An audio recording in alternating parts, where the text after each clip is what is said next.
My name is David Hirsch. I'm the founder of the Illinois Fatherhood Initiative and also the Chief Encouragement Officer for TEAMDAD, a new social business venture. I'd like to welcome you here today to the Laugh Factory, which is one of the newest venues here in Chicago for comedy. And before we get started, I want to introduce you to my friend, Jamie Masada. Jamie, would you stand? Jamie Masada is the founder of the Laugh Factory, not only this one, but the original one in LA. Wow. 28 years ago, Jamie? 32 years ago. So thank you so much. Ladies and gentlemen,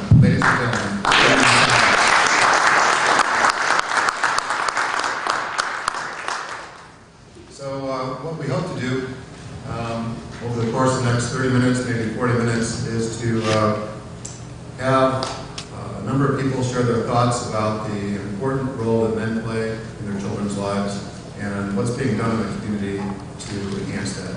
So give me a minute to pass this microphone on to you, right?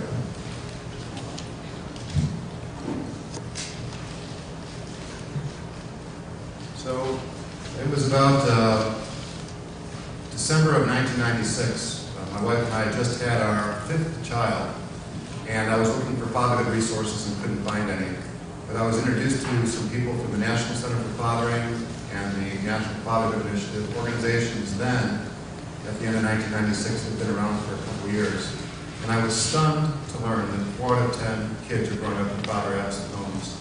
And it was even more alarming to learn the number of children that were born out of not only wedlock, but without paternity establishment, without a dad's name on the birth certificate. And the estimates vary, but if I was to sort of frame the issue, there are about 4.1 million kids born around the U.S. every year. 41% of them is the recent count, are born out of wedlock. And we can document, to the extent that you can document something like this, that 14%, or somewhere in the neighborhood of 570,000 kids, are born every year who might not know who their biological dad is.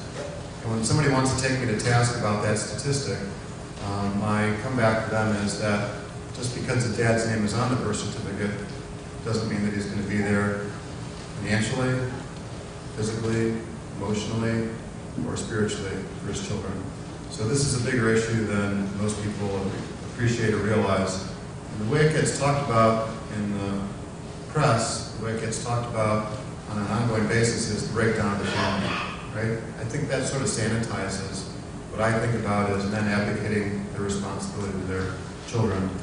So what I've done is I've asked some of my close friends who've been working on this issue for the past 15, 20 plus years, some much longer than I've been focused on this, to share their thoughts.